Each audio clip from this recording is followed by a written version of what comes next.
Hundreds of drones and missiles explode in mid-air as they're intercepted by Israeli forces on Saturday.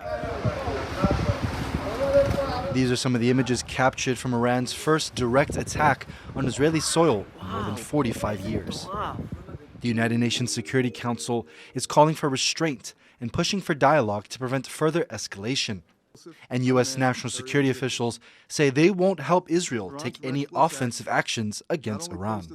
Now, whether and how the Israelis will respond, that's going to be up to them. We understand that and respect that. But the president's been very clear. We don't seek a war with Iran. We're not looking for escalation here. We will continue to help Israel defend itself. Iran and its partners inside Syria, Iraq, and Yemen attacked Israel with an estimated 120 ballistic missiles, 30 cruise missiles, and more than 170 drones. With help from the U.S. and other regional allies, Israel says it managed to intercept the overwhelming majority of these threats outside its borders, keeping casualties and damage to a minimum. העליונות האווירית והטכנולוגית של צה"ל בשילוב קואליציה לוחמת חזקה שיחד ירתו את רובם המכריע של האיומים. ירתנו 99% מהאיומים ששוגרו לשטח מדינת ישראל. זהו הישג אסטרטגי משמעותי מאוד. Iran says Saturday's attack was a response to a suspected Israeli strike against the Iranian embassy in Syria. Iran and Israel have been fighting what many describe as a shadow war for decades, trading missile and drone strikes.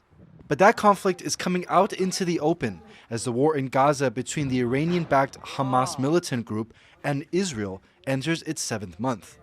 Iran says it warned countries in the region before the attack to try to minimize escalation.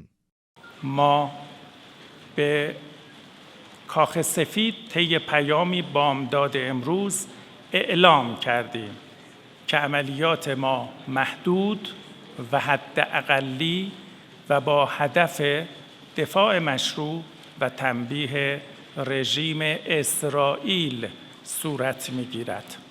Many countries closed their airspace in preparation for the attack, but the United States denies any advance notice. Now all eyes are on Israel and a possible retaliatory strike, with some fearing the conflict could escalate into nuclear war. But others say Saturday's attack was more for show. I mean, it's a paradigm shift. What I've been saying is that, the shadow war between Israel and Iran is now out in the open. But given that, Iran did it in a very calibrated way. So it was kind of performative, but it was nevertheless a paradigm shift because it was a direct Iranian retaliation on Israel for Israeli attacks on Iranians. Although casualties from Iran's attack were minimal, the conflict in Gaza continues to spread beyond its borders. Now the world is holding its breath as this regional conflict moves closer to a global war. Jaime, Ocon, and Kamashu for TaiwanPlus.